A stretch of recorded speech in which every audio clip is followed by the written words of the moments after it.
The global economic landscape is once again bracing for significant upheaval as a new China shock cascades across continents, reshaping trade flows and geopolitical alliances. Driven by a confluence of internal economic pressures and an escalating trade war with the United States, China's vast manufacturing output is now flooding markets from Southeast Asia to Europe and Latin America, creating intense competition and prompting difficult choices for nations worldwide. This current surge in Chinese exports, while exacerbated by recent events, has roots stretching back several years. China's policymakers facing a profound real estate crisis that began reverberating through the economy in 2021 strategically diverted cheap loans from developers into the manufacturing sector. This move, a tried and tested playbook for Beijing, aimed to offset the collapse in construction, which had previously contributed up to a third of the nation's economic growth. The result has been a significant overcapacity in production, with Chinese factories now making far more goods than domestic demand can absorb. As economist Tommy Wu of Commerzbank notes, they often overinvest to get the scale first, and then the process is aided by government policies. That contributes to why we have this problem today. This drive was already underway with initiatives like Made in China 2025 aiming for higher skilled products, but post-property crisis China also doubled down on cheaper goods, confounding traditional economic theories, as economist Priyanka Kishore observes, stating China is not developing the way economic theory suggests. And now we are faced with a new model. The redirection of this immense manufacturing output has been acutely amplified by the renewed tariff war initiated by President Donald Trump shortly after his return to the White House in January. Trump's administration swiftly implemented new import taxes, beginning with a 10% tariff on all Chinese imports on February 4, aimed at pressuring Beijing over the flow of synthetic opioids.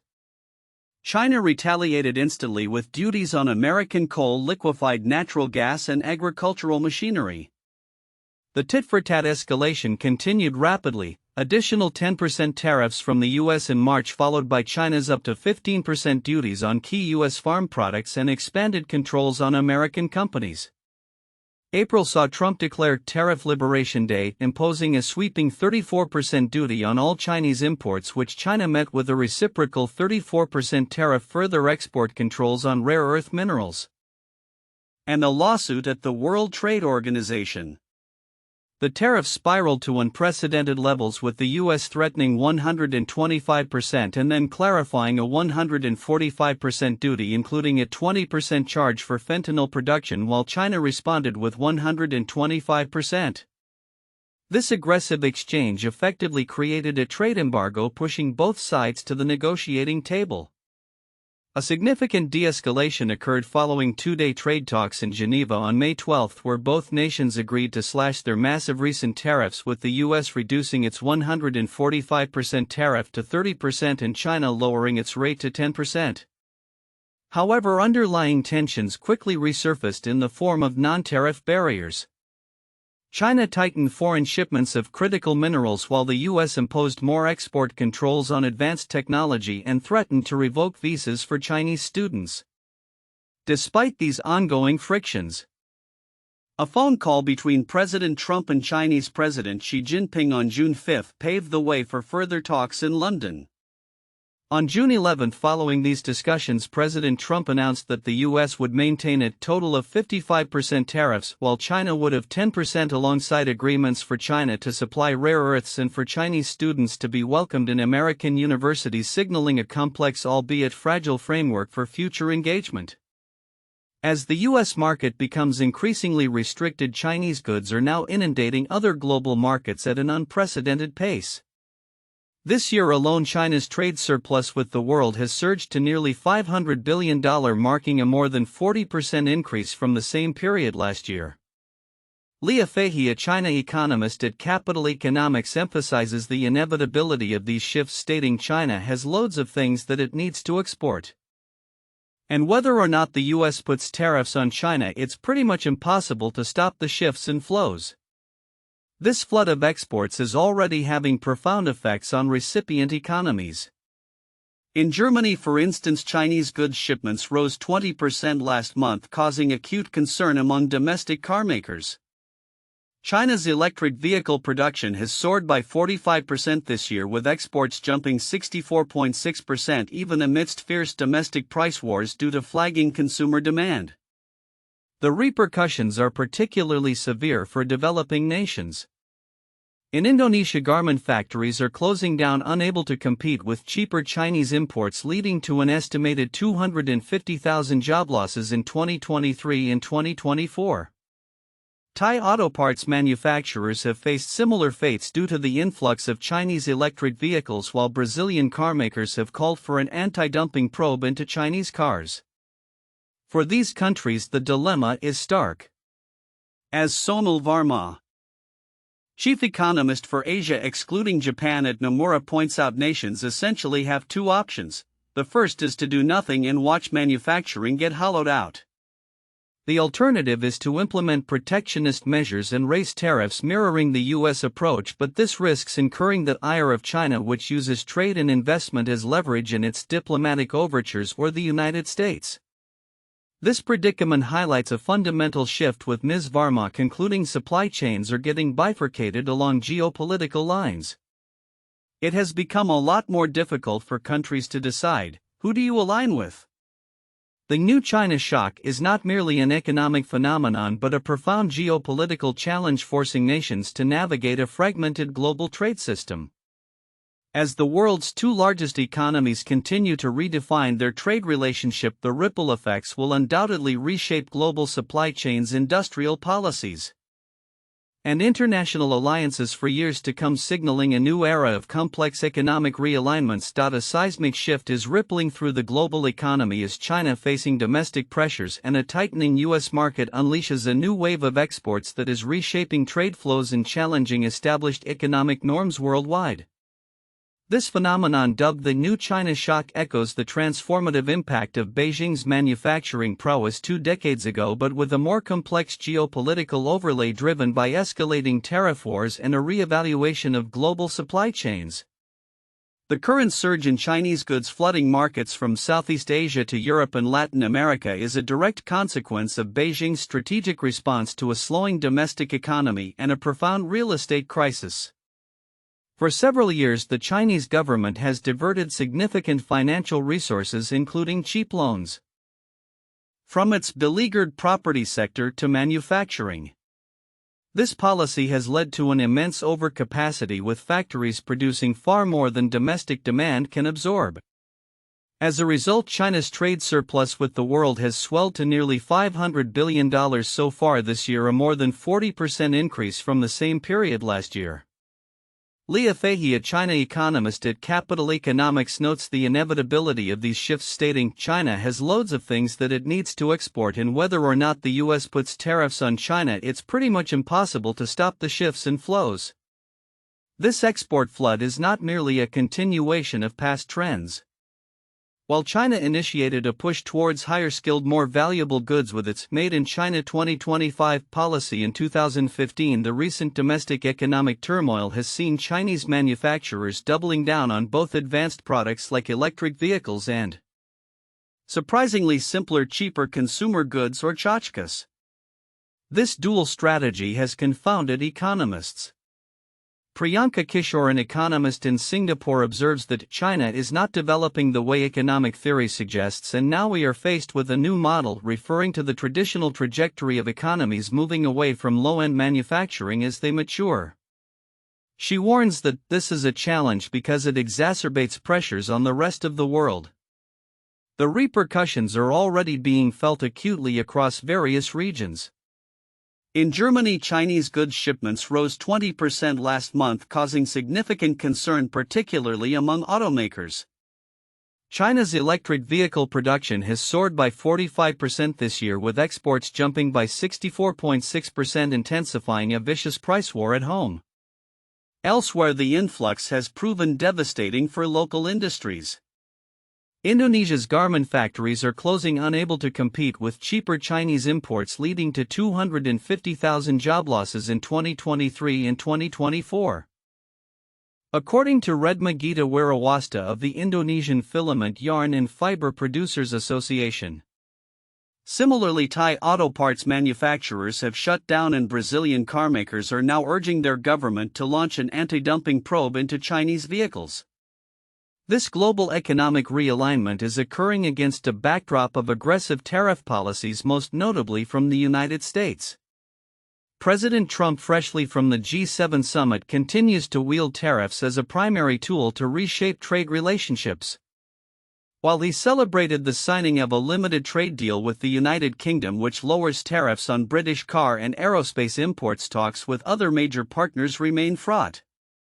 Trump described negotiations with the European Union as stalled, hinting that they're either going to make a good deal or they'll just pay whatever we say they have to pay. Japan also faced his ire, with Trump characterizing them as tough and threatening to send letters dictating tariffs if no agreement is reached.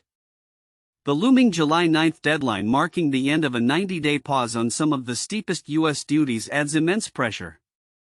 The U.S. tariff strategy, which has seen government revenue from duties soar to $22 billion in May alone and $92 billion since January 1, pushing the overall effective U.S. tariff rate to 15.6%, the highest since 1937, is causing significant domestic disruption as well. Retailer at Home recently filed for bankruptcy, citing tariffs as a final blow that intensified financial pressure and made planning for key seasonal orders nearly impossible. Even smaller businesses like regional amusement parks are feeling the pinch as economic uncertainty curtails consumer spending. J.P. Morgan Chase CEO Jamie Dimon cautiously suggested tariffs might make the soft landing a little bit softer for the U.S. economy, though he anticipates a rise in inflation and a slight dip in employment. Companies are scrambling to adapt to the volatile trade environment. Furniture retailer RH, which reported an unexpected profit despite the chaotic and unpredictable quarter, is aggressively shifting its supply chain out of China, projecting 52% of its upholstered furniture will be US-made and 21% Italian by year-end. In a notable move to circumvent tariffs, Foxconn has reportedly sent nearly all its iPhone exports from India to the US between March and May, a significant increase from the 2024 average of 50%. This illustrates how supply chains are rapidly bifurcating along geopolitical lines, forcing countries to make difficult choices about their allegiances, as Sonal Varma, chief economist for Asia excluding Japan at Nomura, points out. Meanwhile, China is also making internal adjustments to bolster its economy. Goldman Sachs analysts report that the tide has turned for China's private enterprises, with regulatory restrictions easing to encourage breakthroughs in cutting-edge technology and international expansion. This marks a significant shift after years of strict pandemic measures and wide-ranging regulatory crackdowns on sectors like real estate and technology. The private sector, which accounts for approximately 60% of China's GDP and 80% of urban employment, is showing signs of returning animal spirits through increased capital expenditure, overseas expansion, R&D spending, and fundraising activities. However, the sustainability of this rebound hinges on more predictable policy frameworks, robust macro stimulus, and more stable US-China relations. Despite a jump in retail sales, China's factory output has slowed due to the impact of higher U.S. tariffs, highlighting the ongoing challenges. The complex interplay of China's exports surge, the U.S.'s assertive tariff strategy, and the resulting global supply chain reshuffling leaves many nations in a precarious position. Countries like India, while taking a strong security stance against China, find their economic posture cooperative with a reliance on Chinese imports that could undermine their role as a counterbalance. The U.S. is actively supporting Delhi's de-risking efforts, but the path forward remains fraught with uncertainty.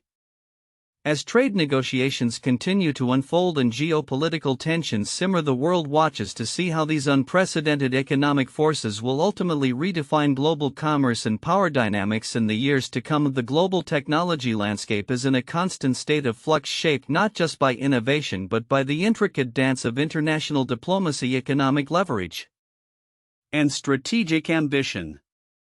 This past week has offered a vivid snapshot of these converging forces, with China asserting its growing technological prowess and geopolitical influence, while the United States grapples with complex trade negotiations and domestic scientific funding challenges. At the prestigious 55th Paris Air Show, China made a significant statement by displaying a scale model of its cutting-edge J-35A fighter jet for the first time overseas. This move, orchestrated by China National Aerotechnology Import and Export Corporation (CATIC), underscores Beijing's aggressive push into the international military aircraft market. The J-35A, a land-based variant of China's latest fifth-generation fighter, the J-35 represents a significant leap for the Shenyang Aircraft Corporation, SAC, being only China's second fifth-generation jet after the export-prohibited J-20. While the J-35 is slated for carrier-based operations, the J-35, reportedly first flown in September 2023, is designed for the People's Liberation Army Air Force, making its international debut in Paris after a previous showing of the J-35 at the International Defense Exhibition and Conference in Abu Dhabi in February. China has seen a notable rise in fighter aircraft sales to developing nations, particularly across the Middle East and South Asia, a market it clearly aims to expand, especially as European nations remain wary of purchasing Chinese military planes due to concerns about offending the United States. This ambition in military technology exports is intricately linked to ongoing tense trade negotiations between Washington and Beijing. Despite a recent trade truce struck in London, a critical area concerning national security-tied export restrictions remains unresolved. Sources indicate that China has not committed to granting export clearance for certain specialized rare earth magnets essential for U.S. military suppliers, which are vital components in fighter jets and missile systems.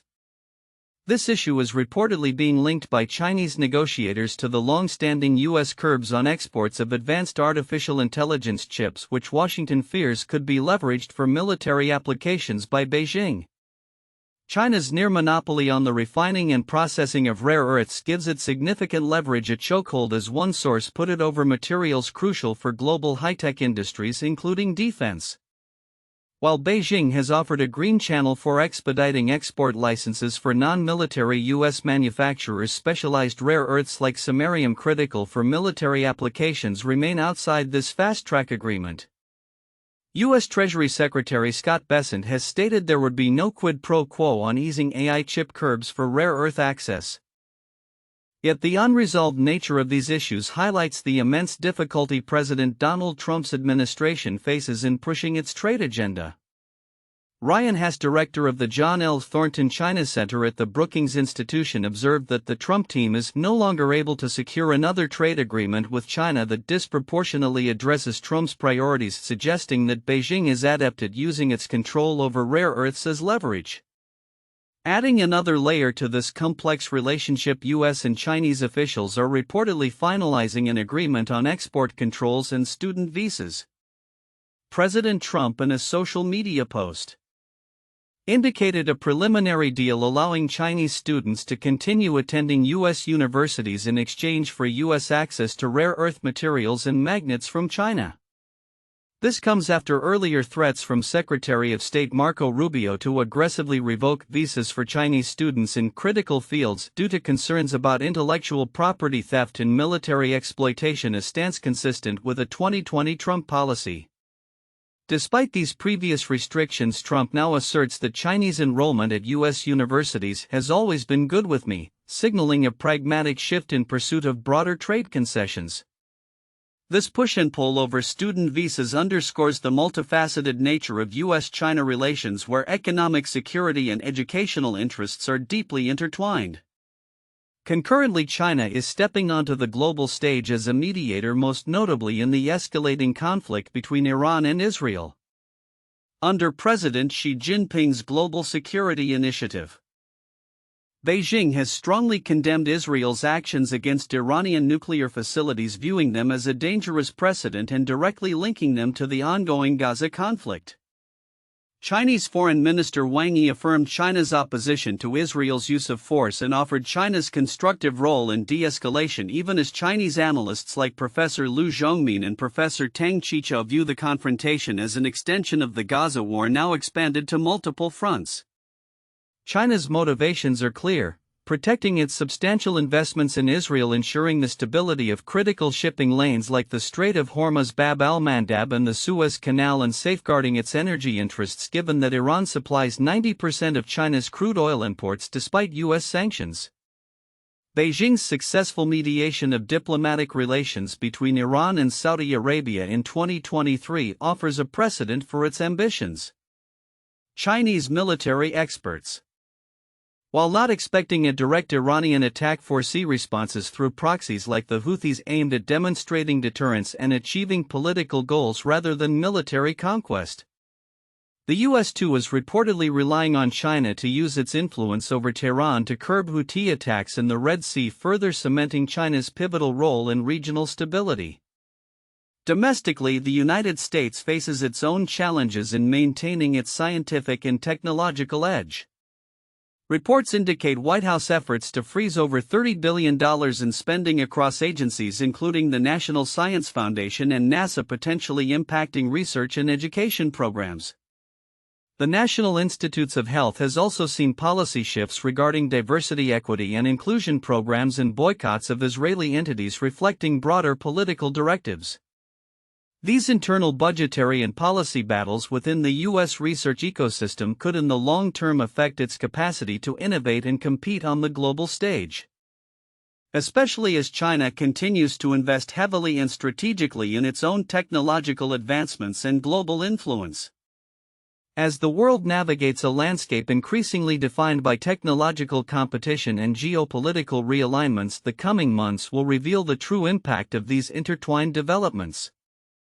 China's assertive display of its military hardware, its strategic use of rare earth dominance in trade talks, and its growing role as a diplomatic mediator all point to a future where Beijing plays an even more central role in shaping global technology and security paradigms. The delicate balance of power, economic interdependencies, and the pursuit of national interests will continue to drive the narrative, with technology remaining at the heart of this complex and evolving global dynamic.